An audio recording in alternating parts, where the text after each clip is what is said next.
प्यारे विद्यार्थियों, आज हम 11वीं कक्षा की हिंदी पुस्तक से पुस्तक का नाम है अभिव्यक्ति और माध्यम। पाठ नंबर 3 डायरी लिखने की कला से डायरी के बारे में पढ़ेंगे। देखिए प्रश्न, डायरी कैसे लिखे जाए। उत्तर, डायरी किसी साधारण नोटबुक या पुरानी डायरी में लिखी जानी चाहिए। डायरी में पहले से लिखित तिथियों के स्थान पर अपने हाथ से तिथि लिखें। ऐसा करने से हम डायरी की विषय सामग्री के अनुसार पृष्ठ का प्रयोग कर पाएंगे, क्योंकि किसी दिन केवल 2-4 पंक्तियाँ ही लिखी जाती हैं तो किसी दिन 4-5 पृष्ठों की आवश्यकता होती है। डायरी लिखते समय सभी प्रकार के बाहरी, ये बाहरी नहीं है, ये है बाहरी दबाव से मुक्त रहना चाहिए।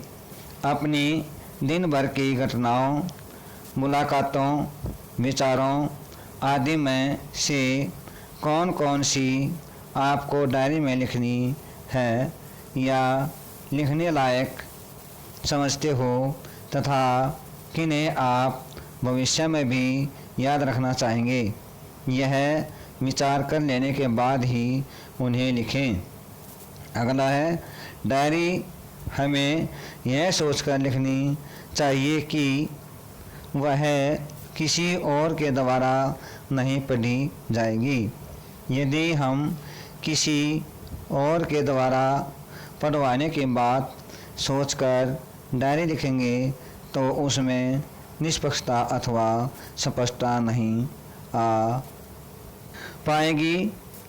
हमें डायरी निजी वस्तु समझकर लिखनी चाहिए।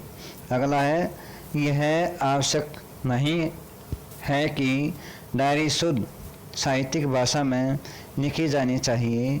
ऐसा करने से डायरी लेखन पर विपरीत प्रभाव पड़ सकता है। डायरी का डायरीपन इसी में है कि आप जिस विषय को डायरी में जिस ढंग से लिखना चाहें उसे लिख डालें। अगला है, डायरी आपके निजी जीवन का लेखा जोखा होने के साथ साथ आपके युग के परिवेश में भी संबद्ध होती है। डायरी में निजी अनुभव के साथ तत्कालीन परिवेश का युगीन जीवन की झलक भी रहती है। प्यारे विद्यार्थियों, गौर करिए, जो ये प्रश्न पढ़ाया गया है इसको अच्छी तरह से समझकर साफ कॉपी में लिखना है और याद करना है।